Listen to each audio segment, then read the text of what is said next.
Want to start using Cash App to send and receive payments, but not sure how? I'm Jessica, and in this video, I'll show you how to download and install Cash App. Note that this video will demonstrate on iPhone, but written instructions for both Android and iOS will be listed in the description box. Now let's get started. To download Cash App, first open the App Store.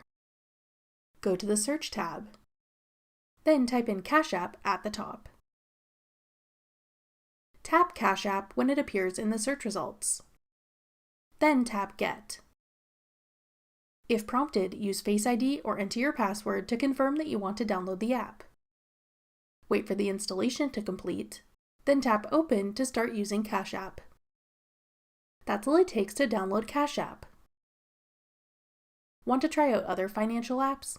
Check out this tutorial next. Click the video on your screen now to watch. Thanks for watching. If you found this video helpful, we'd love it if you'd hit the like button below and subscribe to our channel. We put out great new tech tutorials like this one every day.